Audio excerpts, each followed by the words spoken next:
It's now time for The Sit Down with Don Tony.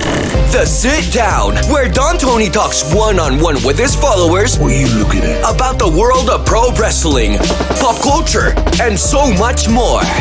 The Sit Down with Don Tony. And now, your host, Don Tony.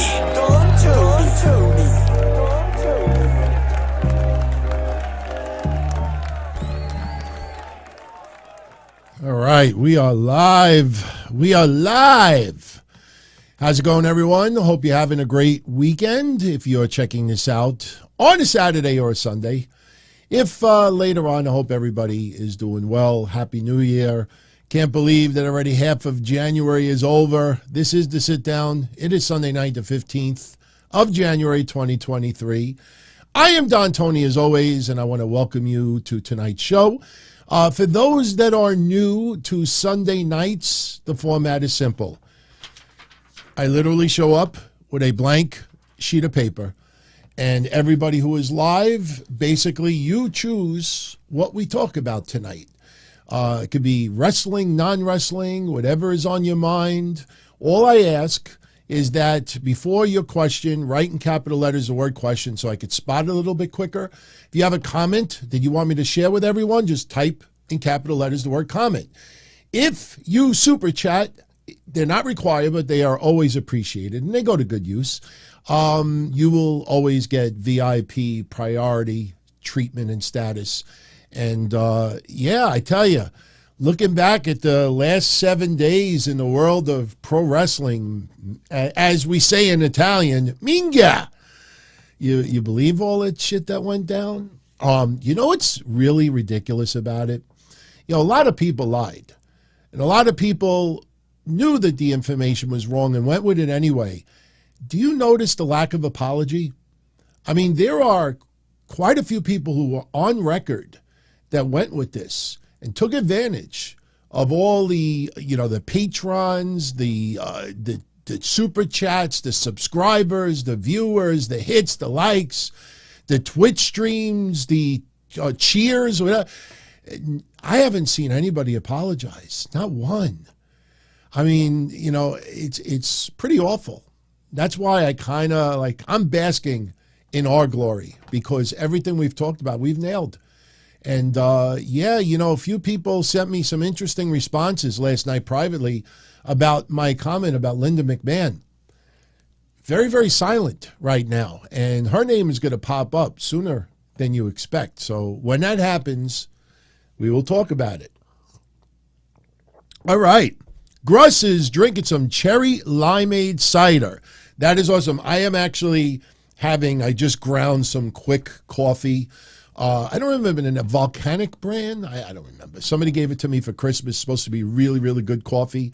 I'm still trying to learn. I never realized how different coffee tastes if you change the grind size.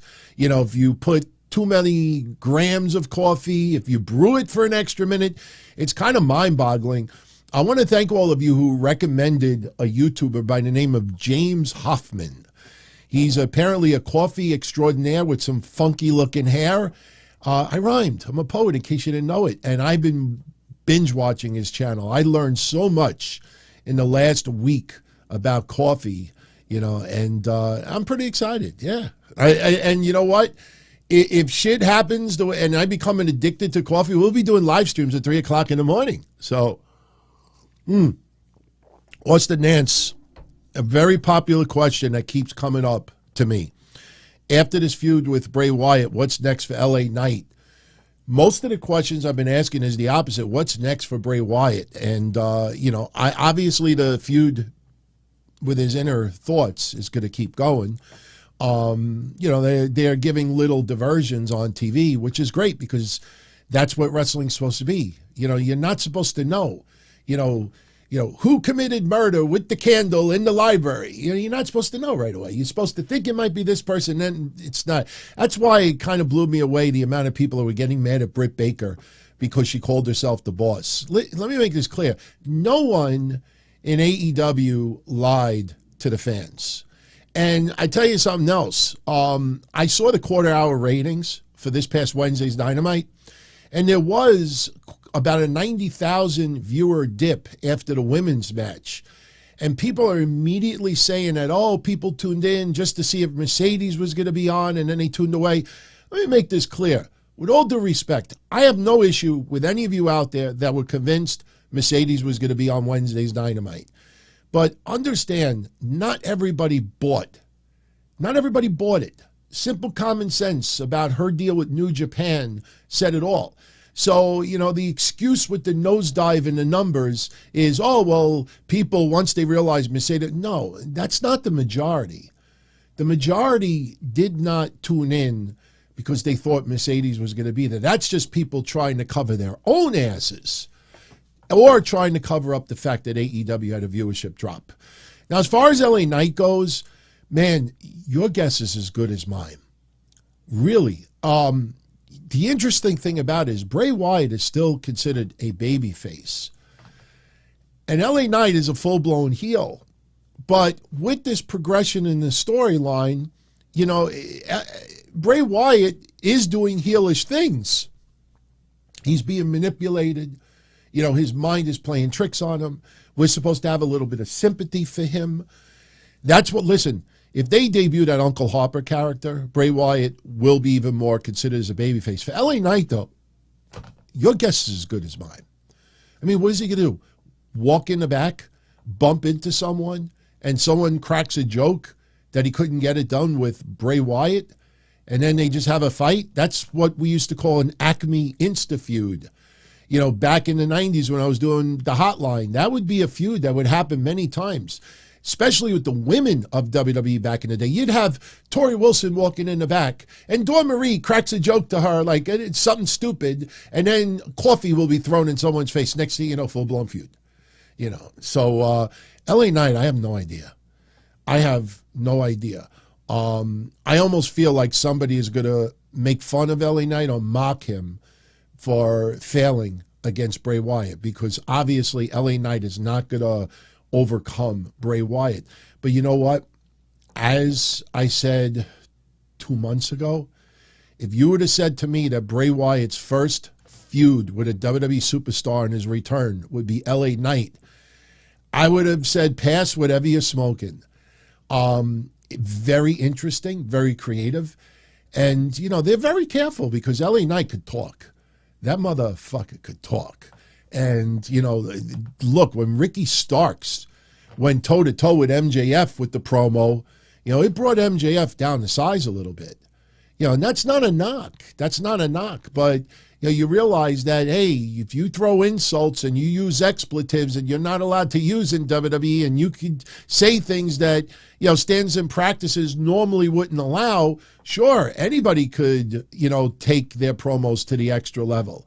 The challenge is to get that level without cutting the over-the-top, calling someone a crack whore and other things.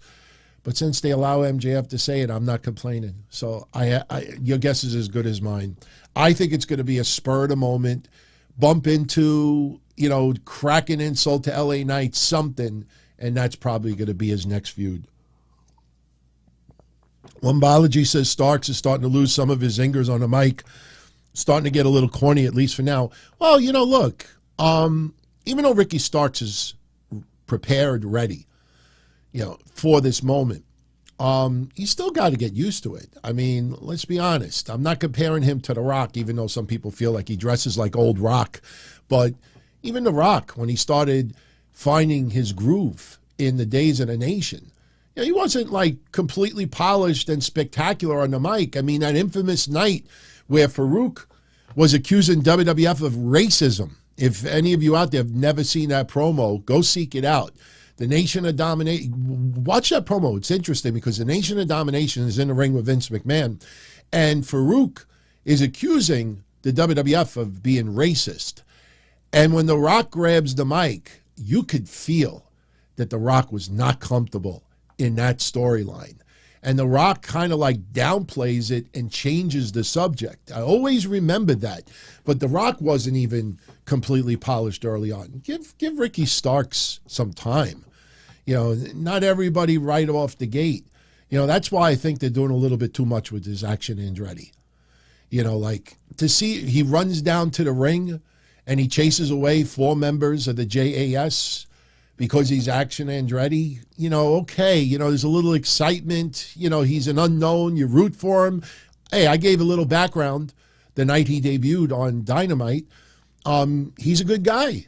And who knows what his ceiling is. But they're putting him on TV as if he's already an established star. And that's probably unfair to Action Andretti. I'm sure he loves it.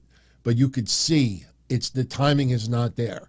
When he's trying to attack Jake Hager, veteran, Chris Jericho, veteran, Guevara on TV for numerous years, Daniel Garcia, and each one is taking their turn going up to Andretti, and Andretti's supposed to make it look like he's beating up all 4 at the same time.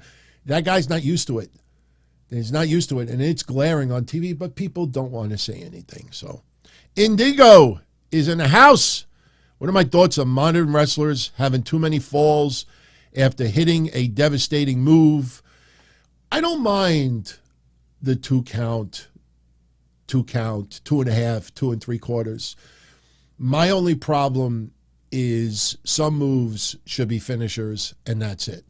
The funny thing is, when we were doing the early days of the Rampage watch parties, I used to make this comment every single Friday, and like clockwork, it was exactly that way. And the fun part of it is you don't look at the clock, but you're watching a Rampage main event, and someone will hit a finisher, hit a really powerful move, top rope move, whatever it is, and that should be the end of the match.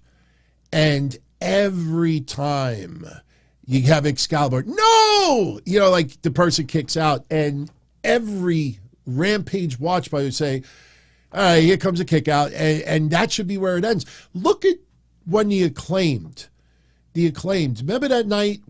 I don't remember if they faced Swerve or Glory, but you remember where I think Billy Gunn got involved or something, and I think they hit the boombox, and that should have been it. That should have been the end of the match, and it wasn't. And then it continued for like another 5 minutes, and then you realize, like, if that would have ended 5 minutes earlier, the match would have been perfect. But it continued and continued and continued. And I don't have any issue with 2 counts because, my God, back in the day, you would have this sequence. How many of you remember the sequence? Somebody goes for a pin, they kick out. Then the other person goes for the pin and they kick out. And then somebody will do a sunset flip and they'll kick out and the other person will reverse it. And then there's like a wheelbarrow. And they do like 10 pin attempts all at the same time. And then right at the last one, they both get on their feet and everybody's cheer. I mean, my God, I've seen that for decades. It's the finishers. Is that what gets me? Look at Hangman Page Wednesday. Pile driver. Think about the scientific suspension of disbelief of the pile driver. The weight of the body forcing that person's head into the mat. He kicked out at 1. And then a couple of minutes later, I think he got headbutted, and he acted like he had a concussion. Some moves, I just don't like how people kick out at 1 and 2. It's the moves. It's not the 2s. The moves, not the 2s. Okay, I like that. That's kind of like a good phrase. It's not the moves, it's the 2s. It's not the moves, it's the 2s. D. Gordon. Not the baseball player, D. Gordon. Can I see FTR coming back with Punk to challenge the Elite in the near future? Nah. Yeah. I know a lot of people want to see the hatchet buried and doing what's best for business, but nah. The foundation of AEW is what it is. It's not going to change. Anything is possible, but FTR, I mean, you look at how they've been treated for the last year. I mean, there was smoke and mirrors. I mean, they had, 5-6 matches going into December under the AEW record books. Everything was smoke and mirrors, using AAA titles, New Japan titles, Ring of Honor titles. But the AEW stuff was piss poor. Look at their record in AEW. People turned the other cheek. And then when they started realizing it, now it's too late. FTR was the number one tag team of 2021. Look at how they were treated in January of 2022, not 2023, 2022. As the tag team of the year, the point is that some people are brought in, and there's a lot of politics, there's a lot of immaturity, and there's a lot of people with a little bit too much power. And unfortunately, Tony Khan is a one-man island. Tony Khan doesn't have a board of directors. Tony Khan doesn't have an inner circle, no pun intended. So that's the big problem. Tony Khan cannot run AEW without all those guys. And, that's the bed he made. And I'm not knocking it, but I would be shocked. Anything is possible. But understand, it's not, think about this. Oh, let's do what's best for business. Let's do it for the fans. Does that change the Elite and Kenny Omega's opinion about CM Punk? What about Colt Cabana? What about everybody else there? What about the fact that Tony Khan let that snowball for 9 months? People are going to suddenly feel different about each other. So there's still going to be that friction, animosity, a different viewpoint. That's not changing. So, all right. We have, thank you for your generosity, Chaos. Much love with the $9.99. DT, appreciate the hustle and grind. Much needed distraction. God bless, my friend. Much love to you as well. Thank you for always supporting me. Thank you for holding the home here with Austin. And thank you for being a friend. Much love, Chaos. I appreciate it. I'm not stupid. I see the temptation out there to try to get extra views. Let me tell you something. If you look at the preview from yesterday's show, when I wrote in the synopsis, family divided with a question mark, I actually changed that 5 times because I was like, I don't want to sound like clickbait, but the McMahon family is truly divided right now. There's too many people close to the situation that say the same thing. So even little things like that get under my, I hope people don't interpret it this way. When I talked about Linda McMahon, I changed the wording in the synopsis a couple of times because I didn't want it to come off that I'm trying to tease something that's clickbait. I know what's popular out there right now, but you want to know something? No joke. Over the last 2 weeks, hundreds of people have signed up on the channel.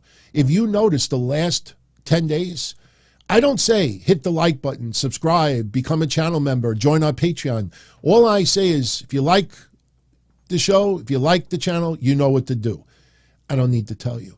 And people, the last 2 weeks, some people are sick and tired of this clickbait. And let me tell you something. That guy, Steven, on Twitter that did that shit, that opened the floodgates to a lot of other websites. Look at Ringside News. They've written about 15 articles in the last 24 hours. Do you think this? And every single thing is clickbaiting something that's not there. From Tony Khan buying AEW to so many other things. And now they're using opinion Q&A polls to try to get people. It's just, you see it. And I think sooner or later, more people are going to get fed up.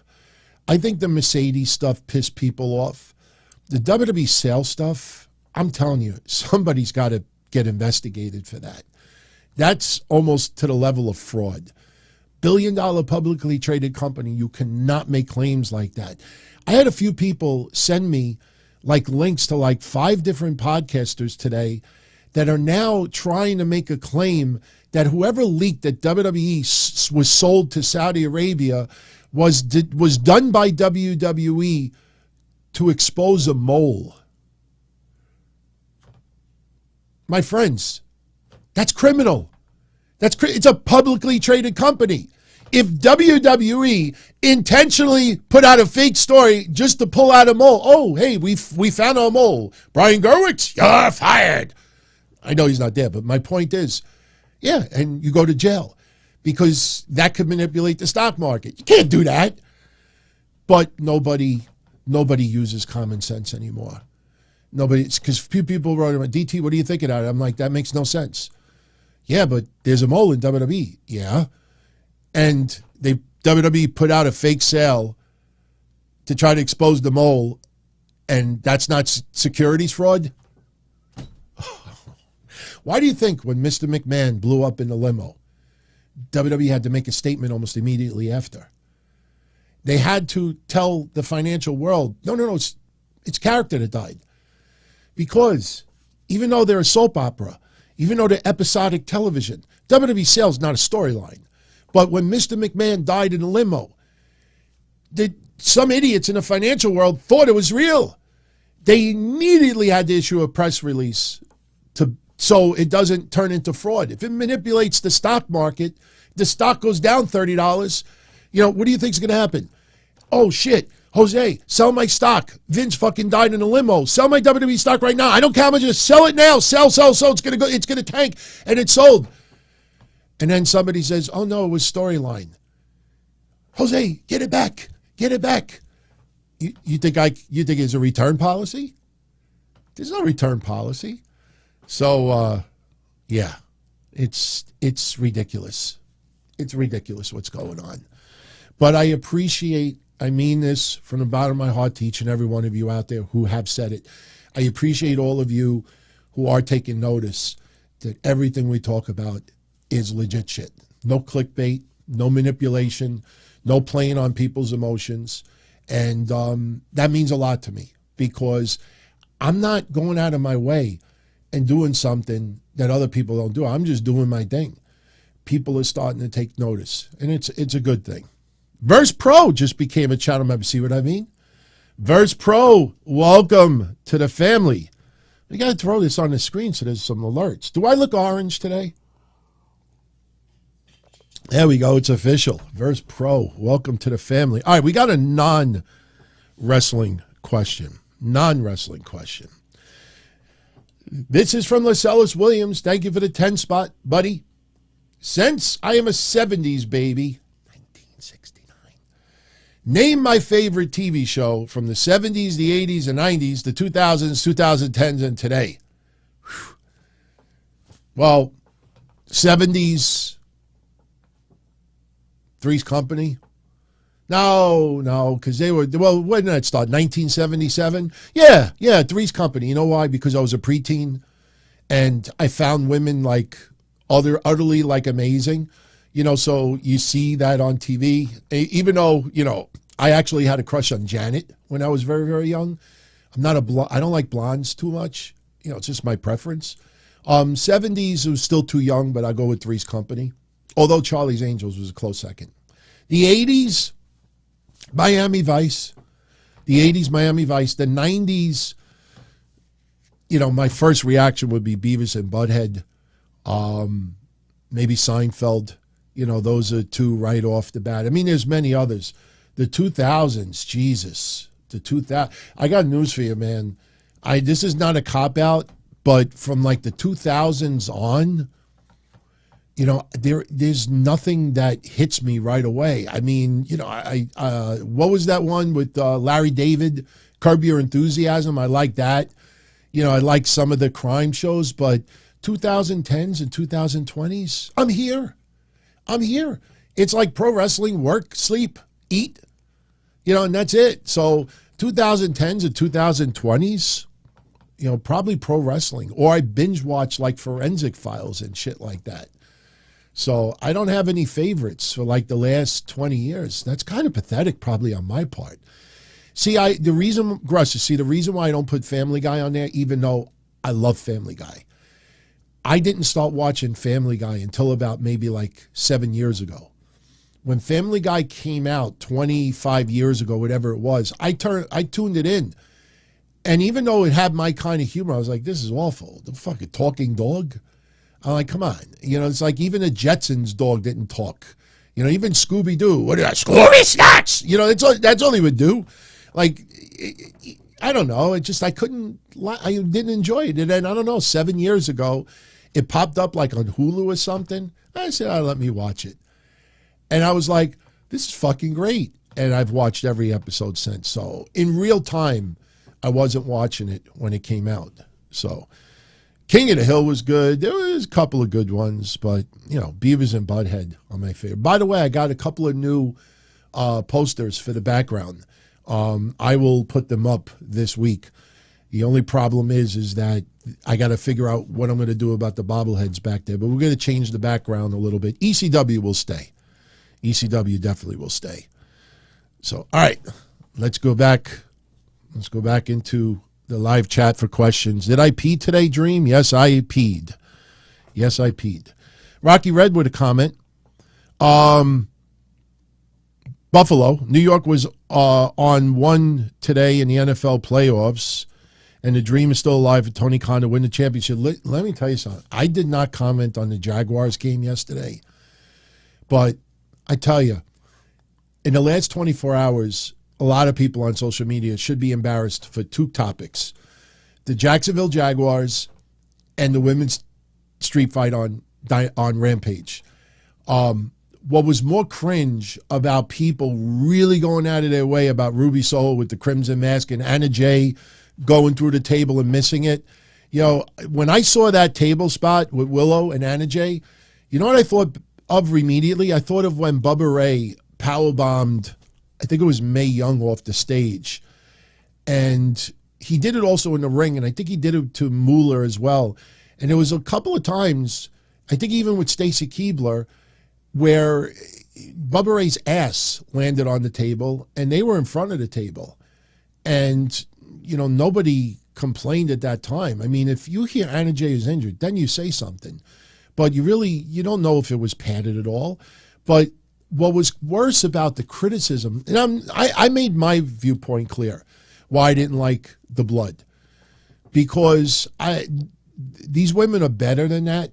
And, like, the most memorable match that a lot of these women now have involve blood, thumbtacks, and weapons. You know, there's no like but I have no problem. And I don't like seeing women bleed. I don't like seeing women in UFC. I don't like seeing women. I don't even like it when you see these clips of ghetto women, like housewives, like beating each other up or getting fights in the Walmart. I don't like it. It's just the way I am. I don't like seeing women beating the fuck out of other women, you know? That's just me. But I give my opinion once and I move on. Online, it's like an obsession. But it's the opposite side too. People are bringing up Eddie when he bled profusely, John Cena when he bled profusely. You don't justify one person with the crimson mask by showing me another one. You know, so what you're saying, and even look, I mean, I was even kind of suspect about MJF's comment, saying that at any time anybody could die in the ring. And he was very upset at the criticism towards Anna Jay. And I'm with him about the criticism. But just because you could die in the ring doesn't mean you should wrestle like shit. Or doesn't mean that people should botch, that it's okay. Whoa, people die whoa, in that case, good, jump off the cliff. Do a Roadrunner. Let's see the plume of smoke. Hey, it's okay. But I know what he's trying to say. That's why I don't criticize. But my God, everybody's got to make a comment on it. When I saw the last 24 hours, like Eddie Guerrero was a B-plus player. Remember that jackass that wrote that? He had 10 followers. You look at that and you're like, you stupid prick, and you move on. No, every person had to make a statement why Eddie was not a B-plus player. Like, what are you trying to do? I mean, we know Eddie's not a B-plus player. You just want to be... you want it to stand out, and everybody be like, yeah, you so-and-so said it perfectly. I don't give a shit about so-and-so's comments. Now, as far as the Jaguars, every AEW hater was laughing their asses off about the Jaguars losing like 27-0 or 27-7 yesterday. And few people like commented to me like, DT, what do you think of the Jaguars game? I didn't even respond. Because until the game is over, nothing is over until the game is over. It's not over until it's over. Yogi Berra said that once. The Jaguars won. A lot of people tweeted and deleted yesterday. Fools. So look, Buffalo, if they're in it, good. I'm so happy that that story is alive still. You know, as far as what happened to that player and Buffalo, you know, playing for him. I mean, can you imagine if they win a Super Bowl? I mean, I don't even think you could write that story, you know. But you know what? Everybody's having a good time with the playoffs. Good. Enjoy it. Seriously. Okay. Xander Elian. I'm glad you brought this up because tomorrow we're going to talk about Kofi a little bit. Not coffee that I just drank, Kofi Kingston. Because Kofi actually talked about the buzz, the WWE sale. We'll get into that tomorrow. But Xander brings up another thing that Kofi Kingston said. He thinks that Rhea Ripley will one day be the Intercontinental or United States champion. His question to me is, would I want to see that happen to her? And do I think she would be taken seriously for a men's title? Yes, I do. I'm not sure if she'll ever be U.S. or IC champion. Why? Tell you why. I am a gigantic fan of Rhea Ripley. I'm already on record saying that she should be the co-main event of WrestleMania. She will be women's champion sooner than later. The thing is, when she fought Akira Tozawa, remember what I said that night? WWE was very, very creative with that match. Tozawa did not hit her once, did not punch her, did not kick her. He moved out of the way and she injured herself. I think he might have put a scissors on her once and she flipped. But that match, there was no men on woman violence. As long as that stays as a trait of WWE, how are you going to put the title on her? How are you going to do that? You imagine if she took on Gunther? Seriously. First of all, if Gunther slapped her, I don't know if she has implants, but those son of a bitches will explode. You hear pop sounds. Should Rhea Ripley be? Oh, let me say it like this. Would I accept Rhea Ripley as an IC or U.S. champion? Hell yeah. Hell yeah. Rhea Ripley, I think, can hang with the big boys, with the guys. But remember, it's WWE.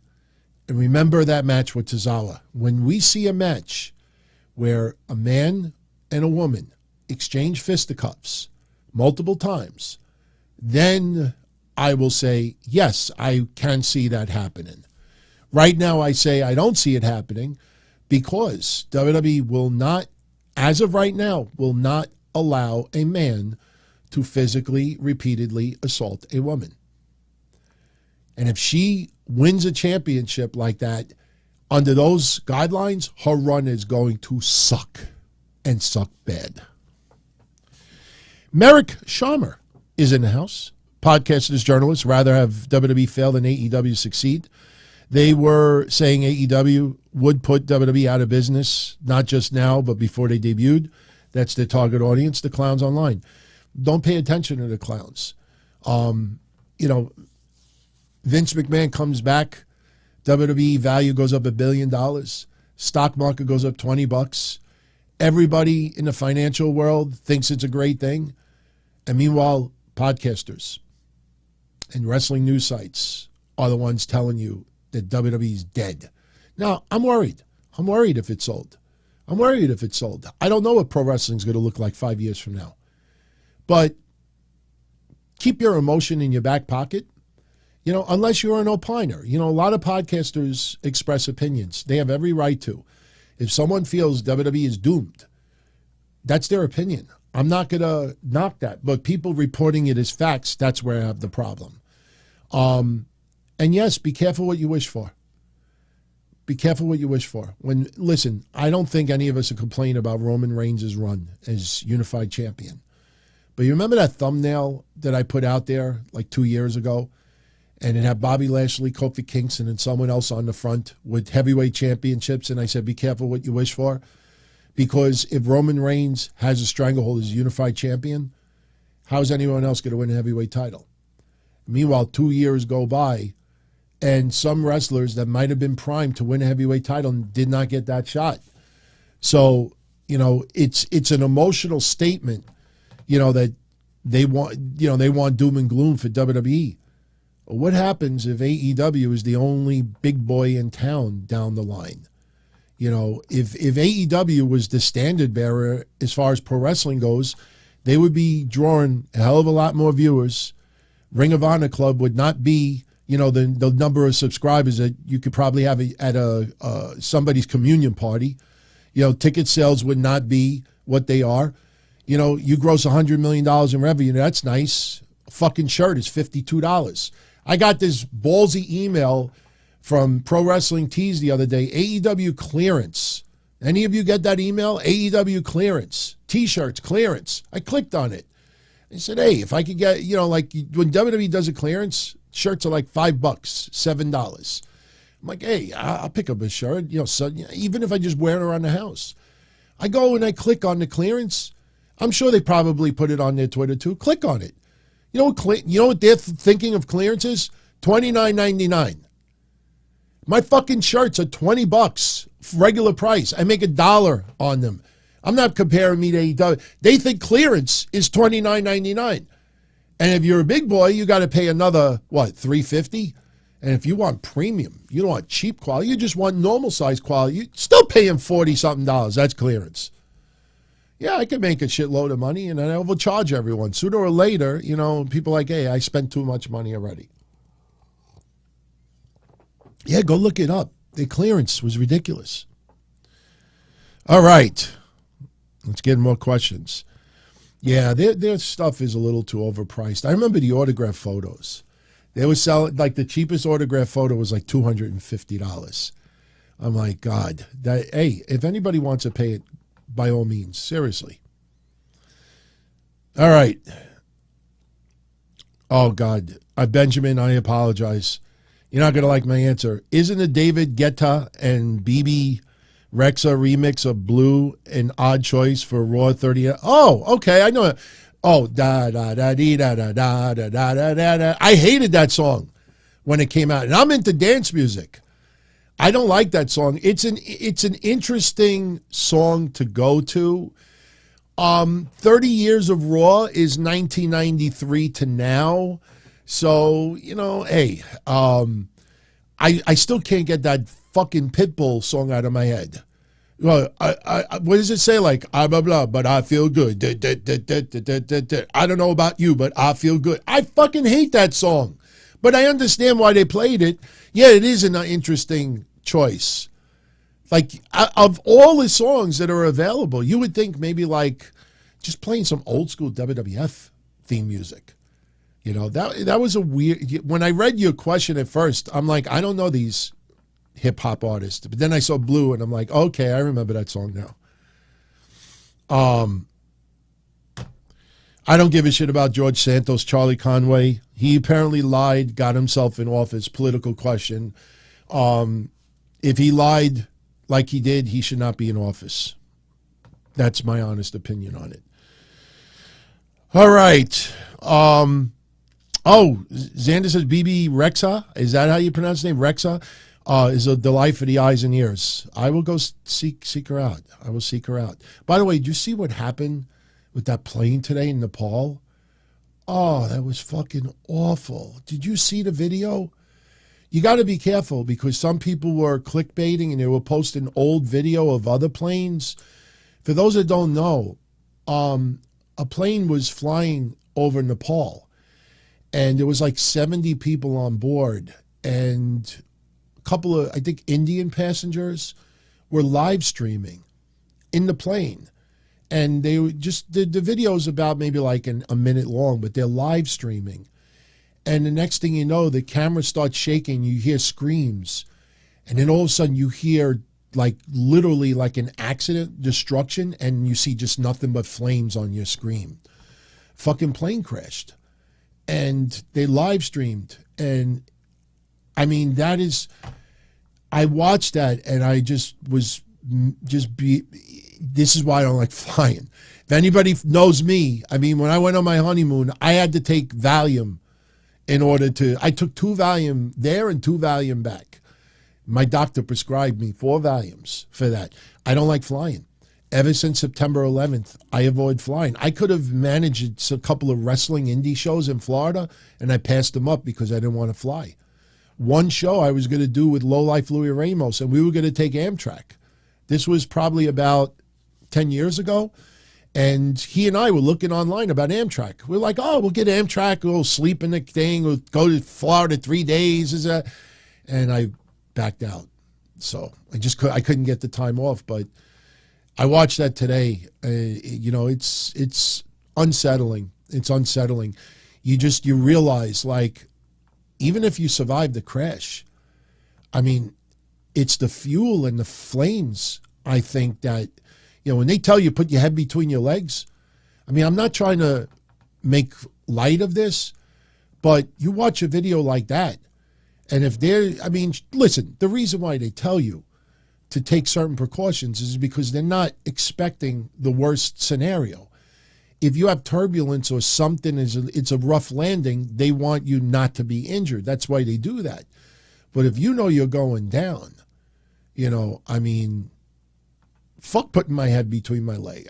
I just can't imagine what those people were going through. I mean, if there's any consolation, it was just a matter of seconds. That was just crazy, crazy shit, man. Crazy. All right. Let's get off that topic. Let's have some more combo. Believe it or not, we're about halfway done already. Eric Bischoff made some very smart points today as to why Tony Khan and Shad Khan will not buy AEW. Shad Khan, the father, is worth $8 billion. They're not going to deplete their whole bankroll, even if they get investors and put most of it. And then what? And then what? Let me ask you this. I'm going to talk about it tomorrow a little bit. I'll give you a little insight now. I promise you what I'm about to say you're really going to appreciate. Think about AEW style. Think about MJF, the way he cuts promos. Think of Max Caster, the way he cuts his promos. Think of Moxley bleeding more, than a horror film.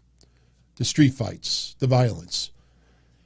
You think all the advertisers and investors of WWE are going to want that? You think if AEW's, and if you turn around and you say, well, AEW won't give that type of product for WWE. There's no creative proof that they can do this without the expletives, without the over-the-top violence, without the referees, and everybody breaks the rules. Why it's not the 90s anymore. Why do you think ECW had such a difficult time? Like, even just getting advertisers, because it was so underground, and, it was just so, like, it goes totally against WWE's target audience and their financial investors. So when everybody talks about the Khans interested, nobody talks about, like, wait a minute, the AEW style would not be tolerated by the networks. My God, you get commercials for Temptation Island, and the commercials will actually say pussy, ass, they'll actually curse, no bleeps. But if you say WWE, you're like, oh, that's not it. Yeah. You watch WWE, it's like, hey, go kiss my. So, people don't think about that aspect. That's probably the number one reason more than anything. Number one and two why AEW would not be buying WWE. So Fly is asking, do I think there's an underlying reason Vince is selling WWE besides the fact the value is at the highest? Yeah, well, it's the value. He wants, he's not going to be around forever, and he wants his money. He wants to sell it, and whatever he does with his money, think about this. Hopefully it's not for a very long time. You know what the most fascinating thing is going to be about all of this? When Vince does go, they should just put on pay-per-view like the reading of his will. They should have it on pay-per-view, $9.99. They actually should put on people are going to want to hear what Vince leaves. Linda, Stephanie, Shane, significant others, maybe Max the dog that we don't know about, Charity, Trump, Republicans, organizations. We have no idea. He might just say, bury it with me. You don't know. That's what I'm curious. No, Vince is at the age now where, there's not that much time left. So he wants to sell. He thinks that, listen, WWE's a business. It's a business. Remember his interview with Pat McAfee? They have to answer to the stockholders and the shareholders. Without them, WWE doesn't function. So now they feel this is the peak. And you know what? Maybe Vince is tired. Maybe Vince is tired, but he doesn't want to take a... Listen, if I'm in my late 70s and I built a business over 30, 40 years, 50 years, whatever it is, now I'm almost 80 years old, and the business is worth $10 billion. And I got family members who I don't get along with anymore. And I got people that work for me that are calling for my head. And I'm tired. And, even though I want to keep myself busy all the time, I would want, what I built, I controlled it. I control it till it's sold. And I think he wants to maximize right now because it's at its peak financially. And he wants to control. He doesn't want courts to determine what he does or what is done with WWE. So he wants to do it while he's alive. That's my honest opinion. I don't think it's that difficult to figure out. I mean, we'll never know the truth, but, he doesn't need money. He's got more than enough of it. Stephanie, she's well off right now. Stephanie's got about 200. She's worth about 200 mil. My thoughts on Lisa Presley dying, tragic. Anybody that dies that young, puts a little scare into me. I think she was, I don't know what award show she was at early this week, but I saw a video of it. She didn't look well. Tragic. It's tragic. Absolutely tragic. Byron Cutler with a comment. Mike Straw Media has reported we are getting a WWE 2K23 reveal at the Royal Rumble. Okay, cool. One thing you have to admit, the WWE video games are pretty damn cool. Too many glitches, but they are pretty damn cool. So if they do a reveal at the Royal Rumble, yeah, that's awesome, man. Maybe Cody's in the game. I'll tell you the truth. That is kind of funny when you think about it. It's got to be a Cody reveal, did you think? Because the AEW video game is not out yet, and Cody's going to be in the game too. So Cody comes back. The game was already in development, and WWE's going to have another game coming out, and Cody's already revealed. I think they'll probably have a Cody reveal and maybe some legends as well. But TJ Too Nasty For You says it's not just a reveal. They're going to let people play to give feedback. Even better, man. But you know what? That's not going to upstage AEW's video game. People that are going to want the AEW video game are going to get it. Even if WWE's comes out first, that's not going to sway people from buying the AEW video game. I don't think AEW has anything to worry about with that game. That game's going to sell. It's going to sell very, very good. I think some people at first, you could have those diehards that they got to get it simply because they love AEW. I was there with ECW. I mean, I've told that story trillions of times over the years. When ECW's first video game came out, when that video game came out, I drove 45 minutes each way in the rain to get the video game because I had to be one of the first to play it. I brought it home. I put it in the thing, and I'm playing it, and I'm audibly yeah. And meanwhile, subconsciously, my brain is saying, you just got jerked off for $50, $60, whatever it was. This game is awful. It was horrendous. And I tried to convince myself subconsciously that this game ruled. It was awful. So you're going to get that core group of people that they got to be the first to play. You're going to have them on social media. Look, everybody. Look. Here's the game. Look, I'm taking it out of the bag. Look. Oh, my God. Is there a stain on this? Jesus. Where did that stain come from? Ew. It just landed on somebody's Nikita Lyons prize. We got to do the Nikita Lyons giveaway tomorrow. I was going to do it last week. I forgot. Anarchy Rules was no better. It was no better. They actually got some decent money. They generated some decent revenue, but the first game was a disaster. It was awful. No, it's not even an unboxing, Charlie. People will just, they're literally gonna video themselves like going into the store and picking it up. I have a pre-order. I pre-ordered mine in 2021. And, but you know what? If that makes you happy, if that excites you, is it a big deal? It's not. But trust me, the AEW video game will not be as bad as the ECW game. The AEW game looks pretty good. It looks pretty good. Kevin Milwaukee says the same comparison I just made about ECW Hardcore Revolution for the PS1 is how he goes around boasting about his Minnesota Vikings. Yeah, I get it. I know. You try to convince yourself that something is good when it's not. You can make many examples with that. We will not go there. Anthony Diaz, can we get a Joey 924 story?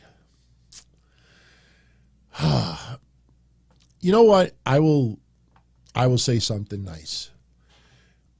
When I met him, he looked like a miniature, I don't want to say a bobblehead. He looked like a bobblehead version of Bubba Ray Dudley. I don't know, Joey 924, if people don't know, I used to do a hotline with him. We did a podcast for a little while in the early to mid 2000s called The Minority Report. And we had a falling out. He unfortunately had a physical condition that kept him in a wheelchair, and he was smaller. But, man, he loved wrestling, and he was a funny motherfucker. And when I worked for XPW in 2002, I did all the bus trips. And him and Black Moses, when people used to say to me all the time, hey, how come you don't get together with this person? Or, why don't you meet up with this person? I worked 45 indie wrestling events. And all of my old hotline hosts and podcasters were always invited. Hey, come down. And nobody would come down. Nobody. The only two that ever did was Joey 924 and Black Moses. And they were really, really cool. They were very, very cool people. And Joey wasn't a bad guy. It was the only thing I didn't like about Joey is Joey would crack real nice insults about me, which I'm fine. If I give it, I better be able to take it. But when I would give it back, how dare you talk about somebody like that in a wheelchair? I remember when The Sopranos came out. Remember the show The Sopranos? I opened up one of my hotlines with the theme of The Sopranos. I'm going to get my gun. Whatever it says. And I read the lyrics out, and he actually did like a 45-minute crying campaign saying that I went on my show and I threatened to blow him away with a gun, and I'm reading lyrics in The Sopranos. I'm like, lighten up. It's a fucking show. Like, he actually thought I was going to shoot him. But he was a good guy. He really was not a bad person. I hope he's okay. I really mean that. Some of you said, would you ever do a reunion show with him? I would consider it, just for shits and giggles for one night. Smoked Out, just so people know, Smoked Out was another guy that was on a hotline. He was a wrestler. He wrestled for CZW. He wrestled for numerous promotions. And I was very friendly with him. He only lives, if he's still here, he's only about 10 minutes from me. He lives very close to my house. The thing with Smoked Out is he did smoke weed all the time. But he also had a lot of pain. And, when you smoke weed, you fall asleep. And there would be many times we would be doing a show, and 3/4 into the show, like, hey, Smoked Out, what do you think about Randy Orton feuding with John Cena? He'd be sleeping on the show. And we would just all stay silent, and you would just hear him like,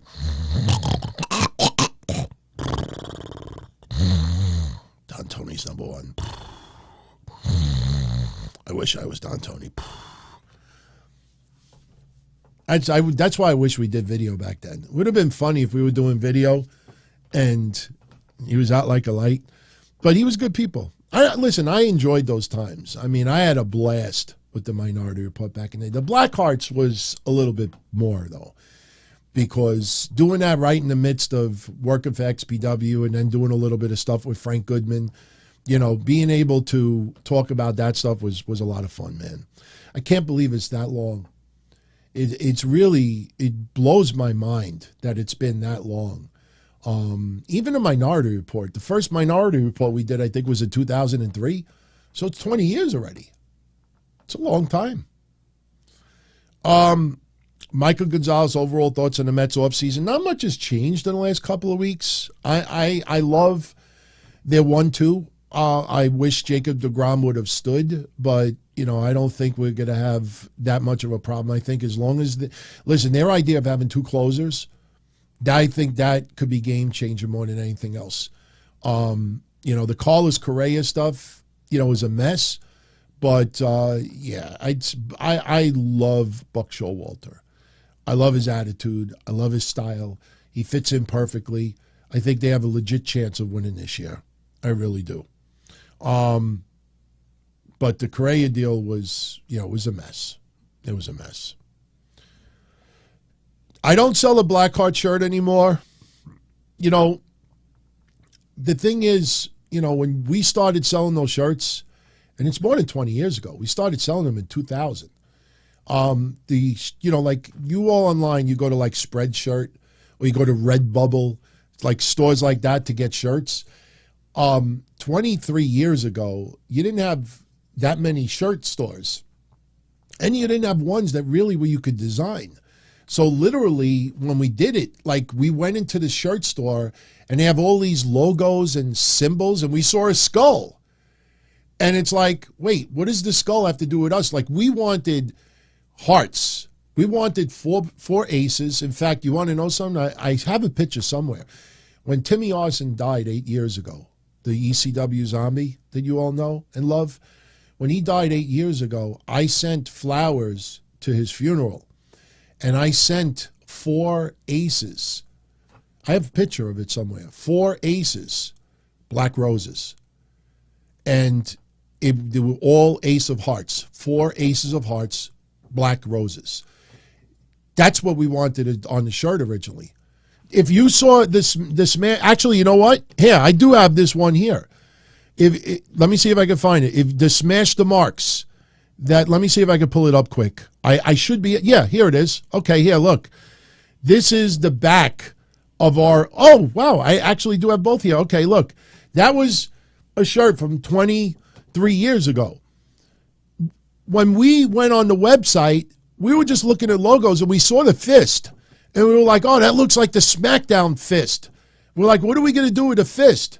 So 23 years ago, we were using the term marks. Smash the marks. But you look at the back of the shirt. See, Black Heart. That's what we wanted on the shirt originally. So we were able to find an ace of heart, but we kept it black ink. So that was our shirt 23 years ago. And my nickname was Funker, because Terry Funk is my favorite wrestler of all time. Those numbers are no longer good. But yeah, that shit is 23 years old, man. But at that time, you really didn't have much of a choice of logos. You couldn't upload your own shit, so. Gruss says they look like original ECW shirts. I like it. I thought that was great. Smash the Marks, Actually, you know what? That font was from some caveman show or something.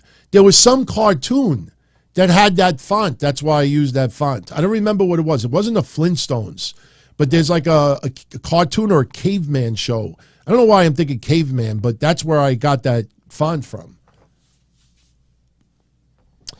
All right, Gamers Block with a question. Those stories from Frank Goodman talking about the Brazilians in his old Gold's Gym made his belly burst. Can I find some clips and play them? I got to download a program that could, and maybe someone out there could help me with this. If you know of a program that could examine an MP3 file and translate it into words, that would help me a lot. See, that's the new YouTube feature that I was talking about yesterday. You got to be careful if you upload WWE clips now on YouTube, because now there's a feature when YouTube does a takedown from someone, you could check off a box and YouTube will save that clip in their computer, and anybody except for WWE uploads that clip, automatically taken down. Automatic, which is actually good because that probably stop you from getting a copyright strike in some cases. But the point is, there's software out there. I just don't know any recommendations. I would have to run the old Mass Maniac shows through that program and then type in the word Brazilian and see if any episodes have the word Brazilian. That's why I haven't uploaded yet old Don Tony Kevin Castle show episodes. Some have asked for it. Problem is, that is crazy work just to have a few hundred people that want it. And the thing is I got to clean them up. I got to edit them. I got to tighten things up. I got to remove old ads. But at the same time, though, I got to run through it and make sure, there's nothing on there, that's really outdated or maybe just, anything that needs to be removed. We used to have an old intro when I joked and I would say, we don't want to be first. We want to be right. And my old co-host responded with a joke right after it said, wait, I thought our motto was 15 years old, ain't that young. Now, if you hear that in 2023, some people would be like, wow, that's really fucked up. The truth is that was a joke related to Feinstein from 21 years ago when he was accused of, talking to a 14-year-old. It ended up that he didn't. But the point is, the joke was about that. But unless you know why that was said, some people would hear that and be like, oh, that's really fucked up. So that's probably something I would take out. Okay. Yeah, I've used that forever. I used that forever. So I don't want to start throwing shade against someone, but I'm going to answer a question that it's probably something that some of you really don't know and probably would appreciate. Socksniff says, did Kevin Castle have an affliction where he just couldn't shut the hell up for someone else to speak? I can't say all the time, but I will tell you that he does legitimately have a little bit of a hearing issue. When you work in metal clubs all your life, loud, crazy-ass music, it does kind of affect your hearing sometimes. So I do know at some points back in the day, I would be saying something, he didn't hear me. And that's why sometimes it would happen. I can't say for all the time, but there is a legitimate physical reason for that. So that's not a negative. I'm just throwing it out there, a fact that some of you may not know. Yeah, pussification of the world is a phrase that I said in 2005, that the world was turning into one giant hairy pussy. I'm sorry for offending anybody, but I don't know, 18 years ago, you kind of like saw it on the wall. So Benjamin is asking, why does Sasha Banks have so many haters? I don't think she does. If you go on Twitter, are you counting millions of people, or are you just counting about 150 or 75 people that just can't shut the fuck up? Let's be honest. Somebody may tweet something and get 2,000 likes out of it. But, when you really start dissecting Twitter especially, the noise you read is usually just 100 or 200 people. That's why it's interesting to see a live crowd reaction about Braun Strowman. And you go on Twitter and the reaction is completely different. It's just the people, there's certain groups of people out there that are very loud when they talk. And they over talk everyone else, and you get that perception. Why would Sasha Banks have so many haters suddenly? Listen, her walking out of WWE twice, kind of unprofessional. Let's be honest. At the same time, she was promised things that Vince didn't deliver. And when Johnny Ace acts like a dick and says, you work for us, do your job. I don't blame some people like, hey, you know what? Fuck you. So I don't blame her in some cases, but if some people are bitter because she didn't show up on Dynamite, don't get mad at her. Get mad at the fucking people. Have some balls and confront your favorites and say, why the fuck did you clickbait me for a month? Why the fuck did you talk about this as if it was happening when you knew that it wasn't happening? Confront your favorites and ask them. People don't want to do that. because you know why? Sasha Banks ain't going to curse you out. Sasha Banks isn't going to respond to you on Twitter. Sasha Banks is not going to send you a nasty DM. Oh, but I guarantee you those websites and podcasters will respond back to you. They'll punch you right in the mouth verbally. So that's why people take it out on the wrong people, because they know they're not going to get a response back. They go after Vince. You think Vince or Triple H or Stephanie or Nick Khan or Bruce Pritchard or Kevin, especially Kevin Dunn, the Chipmunk. You think the Chipmunk is ever going to go on Twitter and fucking respond back to any of these people? No. So when people know that they can fucking, throw jabs and the person isn't going to respond back, they'll just keep doing it. But you go do it to the people that will respond back and you see how quick they shut up. That's what it comes down to. People take it out on the people that usually won't go back, retaliate. So that's the truth. That's the honest truth. It's misguided hatred. Misguided. That's why, people with the AEW Dynamite, let me tell you something. A boatload of people I know never expected Mercedes to be on Dynamite. So when you see the people with the ratings drop, blame it on that. Those are the same people that were convinced that she was going to beat. Oh, no. Sheeta is going to lay out Tony Storm in the back. And then Saraya is going to be without a partner. And then she's going to come out there and say, I had a feeling, looking at the replay of last week's Dynamite and Sheeta like this, that she might get mad. And that's my Saraya impersonation. And I just, as a backup plan in case Tony would have been laid out, that I just happen to have a friend. And I sound like Julia Child. We're going to cook sausage tonight. We're going to cook sausage. If any of you out there know who Julia Child is, you are old like me. Oh, man. Theme parks with Johnny. See, I like laughing. I have tried to eliminate all the drama I possibly can. I save the drama for your mama. But I tell you, it's fun to be able to just hang out with all of you, talk directly, indirectly, even if you lurk after the shows are done live. This is what it's all about. Just having some fun, convo, couple of laughs. Don't take shit too seriously and use a little bit of the brain cells, to sometimes facts are boring. I get it. I don't know if I said this on these shows. I know I said it on Patreon last week. Somebody who, I value his opinion gave me a little criticism, and I don't mind. And he's like, your Vince stuff was boring. Why don't you add some curse words or get a little animated stuff like that? And I'm like, nah, I can't, So I do get it that sometimes it's boring, but,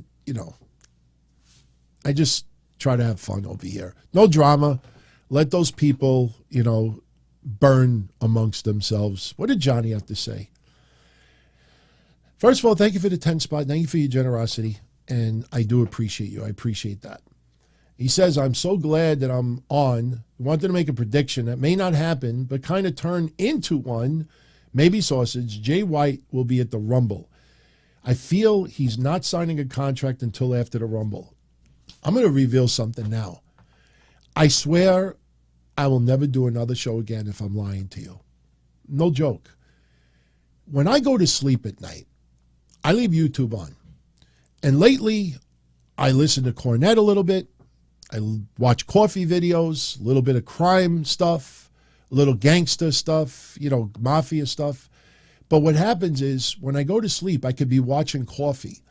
But there's a setting that we all have on our channels when we post videos where when our show is done, what do I want next for the person? And I usually put best for the viewer. So whatever you normally binge watch, that would come up more as a recommendation instead of my stuff. So last night I fell asleep watching coffee videos. Cornette came on, and I think Disco Inferno and Conan came on as well while I was sleeping. Don't ask me why. Somebody was talking about Jay White.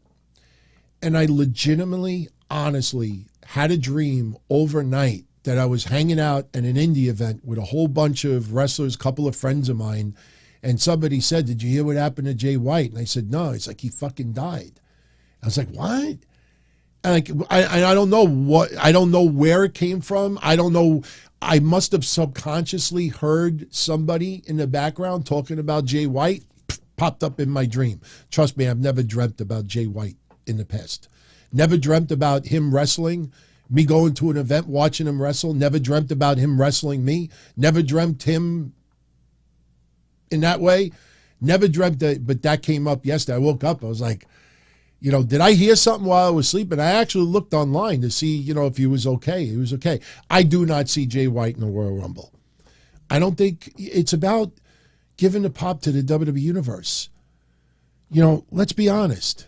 I mean, even if it was a year or two ago, if the lights went out on a Dynamite and they showed Jay White on the screen, you'd hear this weird noise that you would have thought Steve Austin was coming out to the ring. Like everybody loses their shit. I honestly think that if the Royal Rumble, 5, 4, 3, 2, 1, and then Jay White's thing would come up, it ain't going to be no AJ Styles debut pop like it was a couple of years ago. I think a lot of people would be silent. I think a boatload of the WWE Universe would be like, oh. It's different target audience. I don't see Jay White in the Royal Rumble, to be honest with you. No, a lot of people do know Jay White. Jay White is excellent, man. It's kind of interesting that he hasn't done much, ever since AEW was trying to portray like he was going to be more of a, I don't want to say semi-regular, but you would have thought by now he would have done a shitload more, and we haven't had it. But I don't think Jay White will be in the Royal Rumble, to be honest with you, Johnny. I mean, would I pop? Honestly, would I pop if Jay White was in the Royal Rumble? Probably not, because. And listen, it's not a knock on Jay White. The reason why I say that is because I know WWE would have no plans for Jay White. That's the only reason why. If I see somebody appear on a product that I like to watch, I hope that person sticks around. That was one of the most frustrating things back in the NWA TNA days. NWA TNA, when they first launched in 2002, you paid, $9.99 a week? You paid like $10 a week. And every week you paid to watch NWA TNA. And after a short amount of time, somebody would appear and it would be cool. You see them on TV and then they would be gone for a month. And that happened more than you realize. And it kind of sucked when you would get an appearance by someone and you think oh, wow, that's awesome. They're in TNA now. And then they would be gone for 4 to 6 weeks. You had your regulars, but they would rotate some people. And if Jay White were to appear on WWE, I would want it as long as he was going to stick around for a little while, even if he was in NXT. So I don't want to see him. Now, let me tell you something. 10 years from now, 20 years from now, that might be cool. Because I always go back to the Royal Rumble from, 92, when Ric Flair won? You look at that Rumble and you see all the Hall of Famers in there. You didn't have many surprises, but it's cool to look back at nostalgia and be like, holy shit. When Genichiro Tenryu was in the Royal Rumble, what year was that, 1995? I don't remember exactly what year, but Tenryu, I think, was in the Royal Rumble. Was it him? And, once in a while I bring up, and people like, what was this? And they had a couple of interesting choices in the mid-90s in the Royal Rumble that you would have never, ever expected. Yeah, Vernon says yes. But it'll be interesting, 10 years you look back on it, if Jay White never ends up in WWE. But, hey, if he shows up and you like it, that's awesome, man. I just see WWE Universe as really not the target audience for Jay White, to be honest with you. Not the majority. There'll be enough people that know who he is. All right, we've gone 75 minutes. We're going to wrap this up in about 10 minutes. Tomorrow is Raw, and this will be the next to last Raw before the Royal Rumble. Remember, Royal Rumble is on a Saturday this year. So, that SmackDown next Friday is going to be really interesting because it's the night before the Royal Rumble.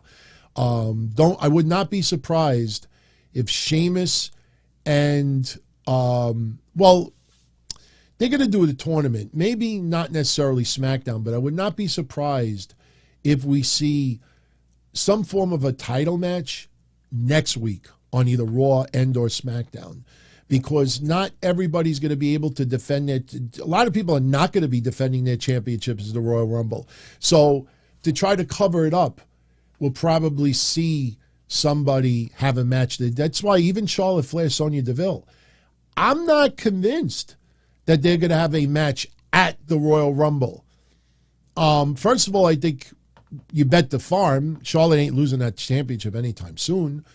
At the same time, it feels more suited for SmackDown. So I would not be surprised if next Friday we get Charlotte Flair versus Sonya Deville for the Women's Championship. And since it's the day before the Rumble, it's Royal Rumble weekend. So even if we do get 2 or 3 championship matches during that SmackDown, it's the Royal Rumble weekend. So Ray shot 3 wrestlers from AEW and WWE who will jump ship this year. I can't tell you. Who will? I can't say, because that's like saying, Mercedes will be a Dynamite. Who should jump? I could give you that. Honestly, Powerhouse Hobbs. Oh, I know we got a little cameo on Rampage. That was fucking awful. They're in Cali, where all of these vignettes were from. And they didn't. I think Hobbs should jump ship. I think Wardlow should jump ship. I think FTR should jump ship. I honestly, those are 3 right off the bat that I would like. Thunder Rosa, when she is healthy, I'd like to see her go to WWE. On the flip side, I could see a couple of people in NXT that maybe are not cutting it.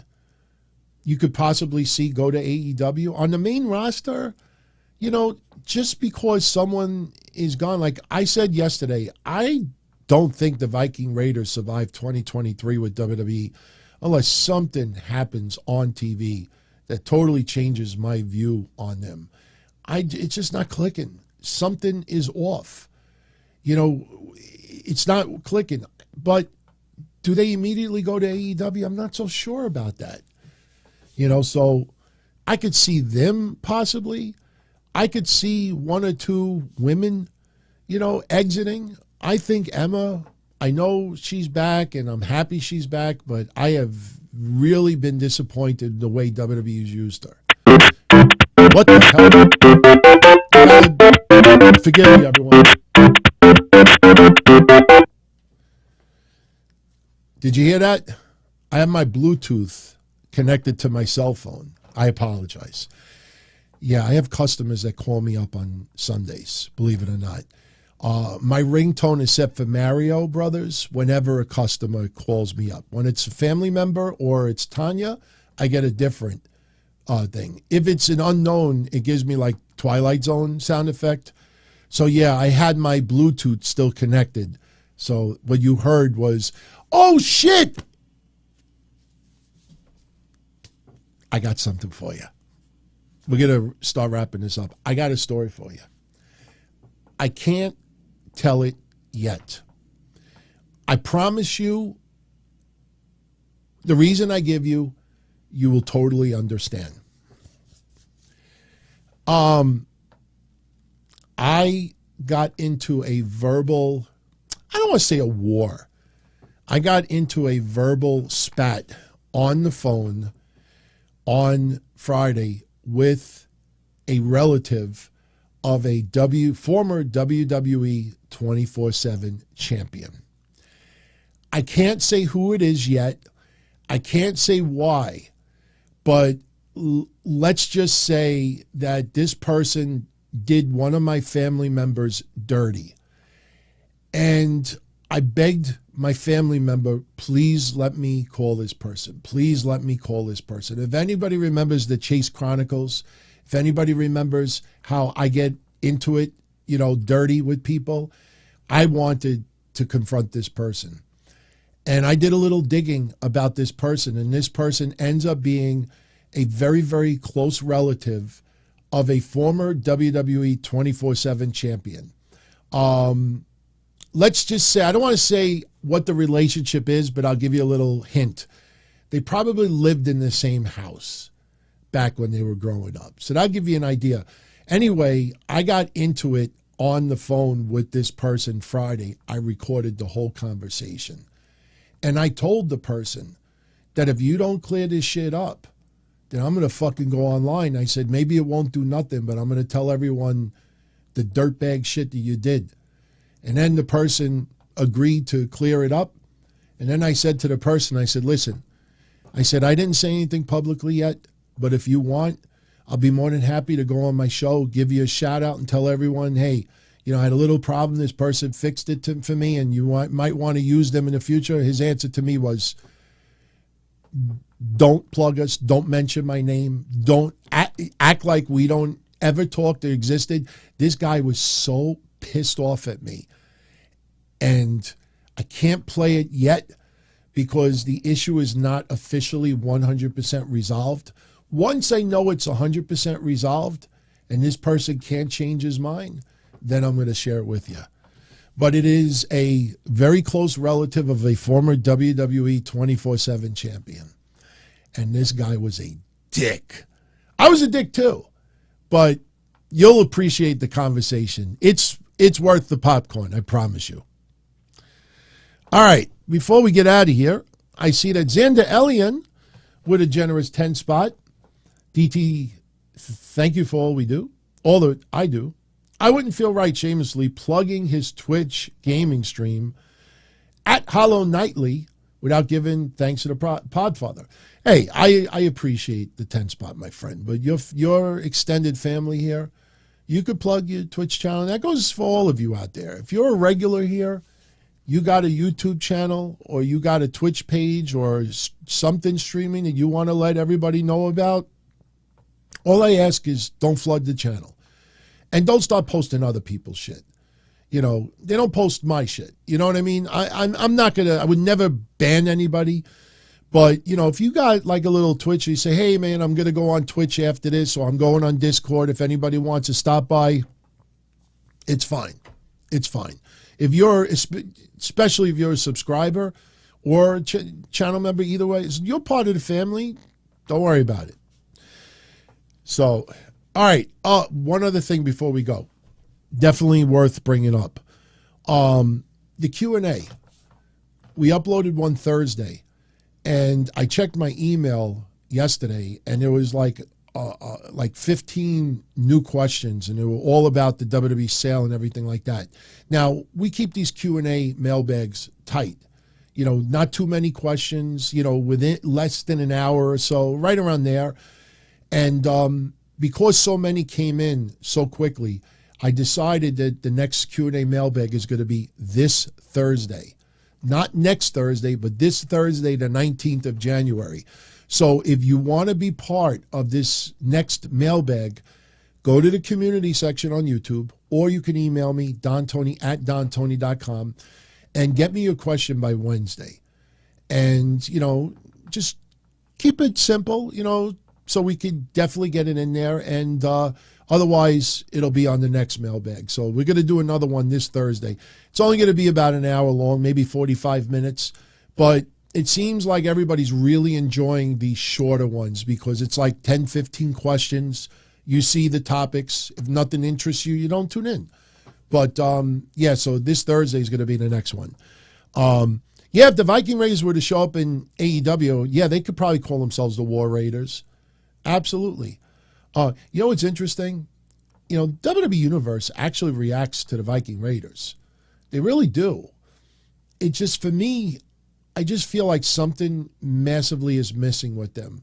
The fact that they got to still keep doing these vignettes, you know, the vignettes are great. And we talked about it yesterday. The hype with the, you know, with the outfits and the mascara and seeing Valhalla. By the way, that's what I wanted to say. How many of you play Uno? Ubisoft? Uno? That's the video game company or whatever. I haven't played in about 3 months. Because 3 months ago, is it Ubisoft? Ubisoft. They had a lot of problems with their online Uno. And I like playing Uno. The best part of playing Uno was about 6 months ago, I was playing Uno, and fucking Evil Uno showed up. And I was playing Uno against Evil Uno. And I think I lost. But the thing is, I haven't played Uno in 3 months because I got so fed up at Ubisoft that I didn't, play anymore. Yesterday, I updated the game and I connected and I played for the first time in 3 months. When I finished the game and I won, I got an add-on bonus, and I look at it and it says Uno Valhalla. Exact wording of what's-her-face's name in the Viking Raiders. It actually said Uno Valhalla. And it looks like a Viking. Any of you out there know what I'm talking about? If not, I will take a screenshot tonight. I will show you on the show tomorrow. There is something in the Uno game. It says Uno Valhalla, and it looks like the fucking Viking Raiders. And I'm thinking to myself, I wonder if that's how they came up with the idea from Sarah Logan. Maybe she was playing Uno online, and it's so Uno Valhalla. It's the same exact spelling as her name in WWE right now, and it's a Viking. Yeah, I'll show you tomorrow. If any of you out there have Ubisoft and you have the Uno game, or if you want to download, I think the game is free, right? Download the game. Or you know what? Let's do this right before I go off the air. Let's do this. I'm going to look right now. Hold on. Valhalla. See, I don't remember exactly how to spell. Yeah. Okay. All right. Look, I don't even have to. We don't even have to wait. Look. Oh, this is cool. I'm going to show it to you all right now. See, that's one of the good things about really knowing like the technical stuff. You could literally like find shit and put it online literally in seconds. So I'm going to leave you all with it right now. I'm going to show you the screenshot. Why wait till the next day? Here, there you go. Look. That's a mobile game right now. Uno Valhalla. Did they fucking take it from the Uno game? I don't know. Maybe Valhalla is like a Viking thing. Yeah, I was playing Uno yesterday, and I'm like, look at this. I'm like, he looks like the younger brother, the Viking Raiders' younger brother. Yeah. So I wonder if they got that tie from there. Yeah, Valhalla is apparently a Viking thing. But it was kind of funny to be playing Uno yesterday, and I see Uno Valhalla. And I'm like, wow, that's the exact same spelling as Sarah Logan's name. So, yeah.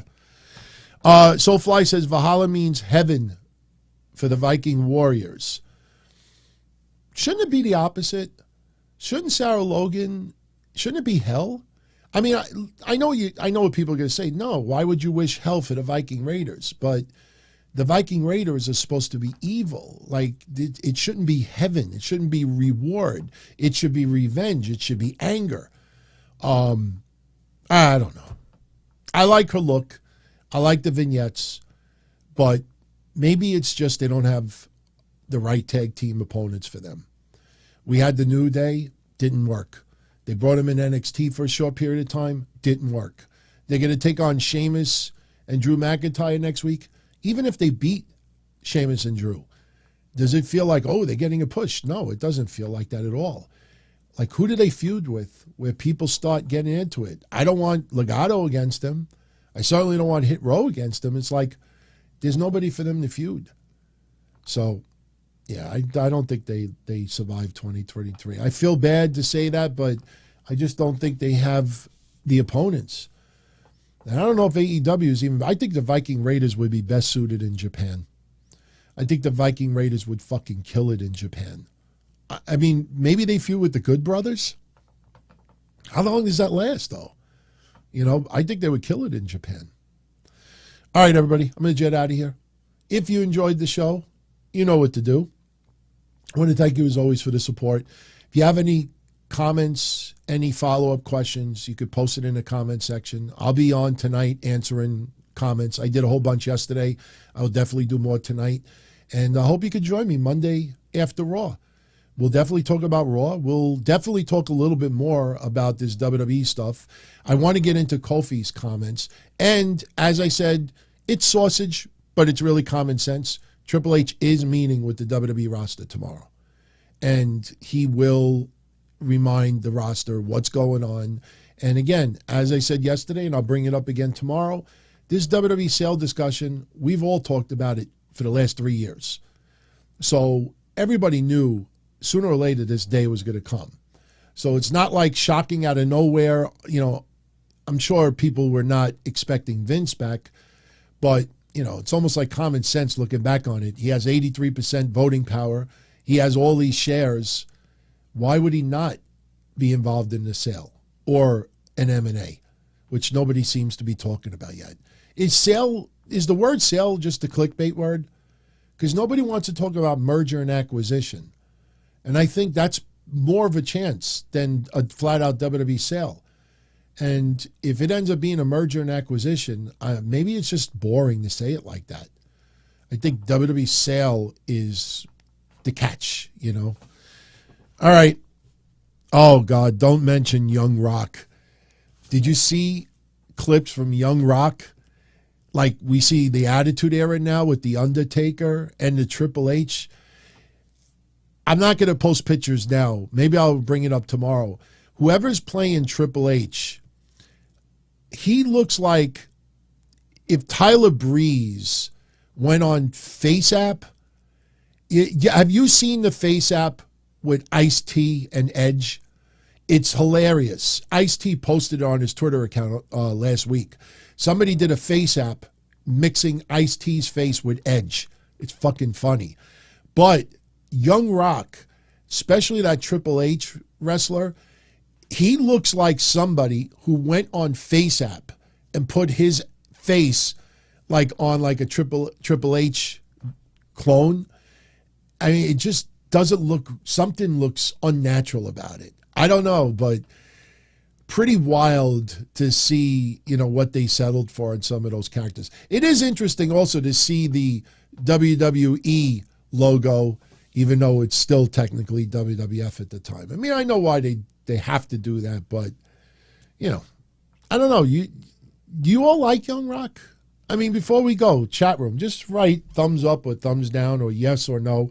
I tried to get into it. I thought Becky Lynch nailed it. I like the Iron Sheik. The Andre the Giant guy, I give him credit, though. It's not easy to fill a role for that guy. But I couldn't buy it. I couldn't buy into it. I just was like, nah, I can't. I just can't get into it. So we actually got mostly no, or can't get into it, never watched it, haven't watched much of it. Oh, Legends House was, everybody was playing themselves. Legends House was awesome. I almost want to watch Legends House again. That was fun, man. I would, somebody asked me a while back, would I ever do like a Legends House version with a bunch of indie guys I was friends with? I would, man. Absolutely. So right before we go offline, theme parks with Johnny with a little bit of a run-in, a 20-spot run-in. So he made me an offer I can't refuse. So we got a final question for tonight. I do believe that it will be an M&A. It's not going to be Disney. He's a huge theme park enthusiast, and Avatar helps them, but they lost so much in 2022, and it carried over from 2021. He doesn't think it's Disney. I don't think so either. I think Comcast is the front runner. You think of media rights and an investment in a company, they go hand in hand. Listen, I'm not making a prediction, but me on the outside looking in, I think Comcast is the front runner. Dutch Mantel pointed out, Saudi Arabia, like Shad Khan has $8 billion. Saudi Arabia has like $680 billion. Now, just let that sink in. You got $680 billion. I might be off a little on the number, but just say you got $680 billion. And they say, hey, WWE, I'll give you $20 billion. I mean, when you look at your bankroll now, like, boss, we only have $660 billion. We used to have $680 billion. Now we have $660 billion. You still got $660 billion. So you look at numbers like that, it's like monopoly cash. But at the end of the day, I think Comcast might be the front runner. I think Comcast might be it. But Disney, I just don't see it. I don't see it. I mean, Disney is more than just, remember my horrendous Mickey Mouse impersonation? Like, Steve Austin, like, I just can't see Disney World or Disneyland. They could have a WWE like themed something. Maybe have a theme ride. I think that would be pretty cool, but I just can't see it. I can't see it. I think Comcast is a front runner. Disney, I'm with you. I think Disney has as much of a chance as Shad and Tony Khan. It doesn't feel like it fits. I think most people would be like, Disney? This? I don't think the stock market would react positively to that. I think you look, and plus look at all the losses that they had. Why would you bring this aboard? WWE is making crazy money right now.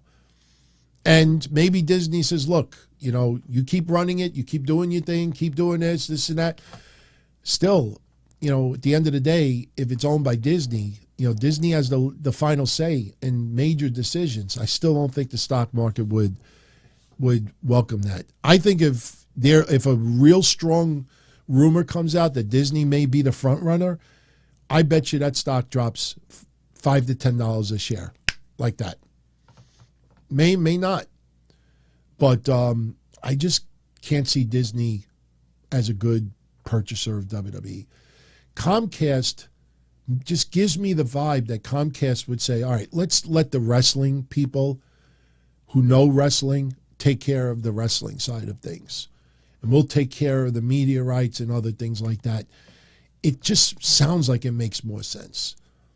So if you ask me, if Comcast were to buy WWE, I would still feel confident that we would get a similar product of what we're getting now. And I don't think that much changes behind the scenes. But if anyone else buys it, like no one stands out to me where I feel confident that, things will be pretty much business as usual. But we'll see. We'll see. And look, an M&A is much different than a sale. If it's a merger and acquisition, Vince could still have power. And I think an M&A is much more realistic than a flat-out sale. This isn't eBay. It's not Amazon, buy it now. Or eBay, buy it now. That's why it just blew my mind that so many people were suckered into those tweets. Like they just brought JP Morgan. You think JP Morgan only worked 48 hours? Hey, boss, we got a deal. Saudi, oh, yeah, all right, dude, done. All right, so I really didn't need you. Just think about this. I'll leave you with this. If Vince paid or retained JP Morgan with a check, that check wouldn't even cleared yet. And apparently there was a sale. It was idiotic. I mean, I hate to say it like that, but it was just idiotic for people to believe it. All right. And you know what? I'll tell you this. Even if Saudi came in and said, 15 bill. All right, whoever offers it, we'll double it. I mean, even if they made an offer that the WWE flat out could not refuse, there are so many things that would have to be done. You'd have to get votes. There would have to be, so many transactions, it has to clear the securities exchange. Like when you hear about, hey, AOL and Time Warner might merge, you think they just shake hands and it's done? No, it's got to be signed off on. It's got to be approved. If people objected, look at why WWE did not do that event it was India, right? They were supposed to go to India in January, and that's been postponed because the people behind the event are merging with a cable company. And there were some objections by some other entities, so they had to have hearings. Even if Saudi were to make an offer they can't refuse, it still takes months and months. It could take 6 months. It could take a year before anything is finalized. So the idea of what we heard last week, that's why I didn't buy it in the first place. So I'm just surprised at how many people fell for it. And it's sad when you really take a step back and you say to yourself, that person's not that stupid, but they went with it anyway. And yeah. All right. I'm out of here, everyone. Much love as always. I hope you enjoyed the show. If you liked it, you know what to do. I'm out of here. I hope to see you Monday night after Raw. If not, we got a bunch of shows this week. We got Patreon on Tuesday. Forbidden Door 4 with Misha Montana will be next week. There is a possibility that we may record it this week if she has some time. She is out away from her home. She is on tour for some event. And if she gets some free time, we might do it this week. But more realistically, it'll be next week, leading into Royal Rumble weekend. So, yeah, that's going to be interesting. It's going to be a fun conversation. And, yeah, definitely looking forward to that. So, all right, everybody, be well. Much love. Ciao. As far back as I can remember, I always wanted to be a podcaster. For me to live any other way was nuts. To me, those goody-good people who worked shitty jobs for bum paychecks and took the subway to work every day and worried about their bills were dead. I mean, they were suckers. They had no balls. If I wanted something, I just took it. I ran everything. I paid the bills. I paid the hosts. I even paid the masked maniac. Everybody had their hands out. Everything was for the taking. We always called each other good fellas. You would always hear from somebody. You're gonna like Don Tony. He's all right. He's a good fella. He's one of us. But if you're part of my crew, nobody ever tells you they're gonna get rid of you. It doesn't happen that way. There weren't any arguments or curses like in the movies. See, your haters come with smiles. They come as your friends, the people who've claimed they care the most for your life. And now that's all over. And that's the best part. Today everything is different. There's lots of action. I don't have to wait around for everything like everyone else. Oh, I didn't get the vaccine? Fuck you, vaccine me. Oh, your delivery guy has COVID? Fuck you, feed me. Right after I moved here, I ordered egg noodles and ketchup, and I got spaghetti with meat sauce. I'm no longer an average nobody, while they get to live the rest of their lives like a bunch of schnooks.